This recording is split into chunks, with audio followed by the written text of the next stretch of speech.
75 Picayune Strand State Forest. We've also got a reporter at Radio in Davis right now, 4 in your corners, Deborah Souverain, with a look at how things are developing there, and we want to hear from her what things are doing on the roads. Deborah?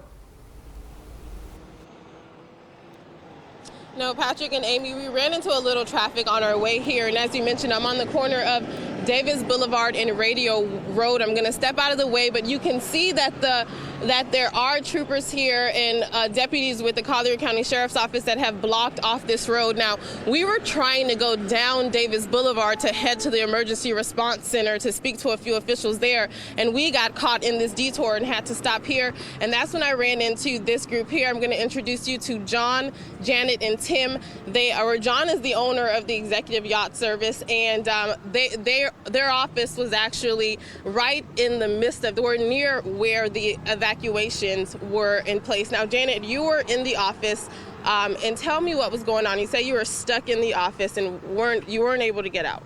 Right. It's just because the flames were right at the entrance and we couldn't get out. So I was stuck there for a little bit of time in my truck, and it was kind of scary.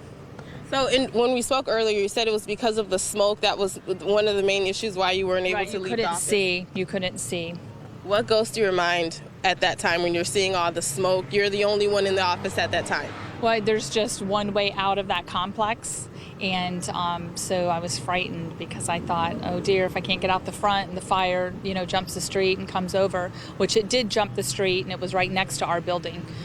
But hopefully everything's okay. I did get out, and we can't get back in, so we don't know if there's any damage or anything. Yeah, it's a scary situation. I want to give you guys perspective. Now, your office is located right near Beck Road, which is the area where communities were evacuated from. And so being so close, you were able to see smoke. You saw some of the flames, and you told me that you lost power. What did you see? You say some of the electricity poles were burned? Yeah, all of the poles alongside of Beck, they were just melted and dropped. Like when I left my office, the emergency lights were on, everything was blinking, we lost power.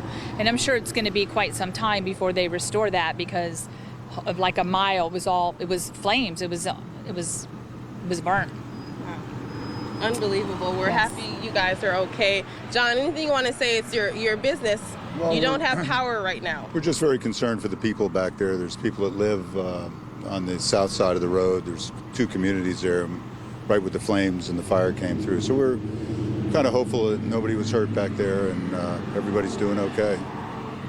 Thank you so much. Thank you. And again, that was the Executive Yacht Services, that they were stuck in their offices there because of the smoke.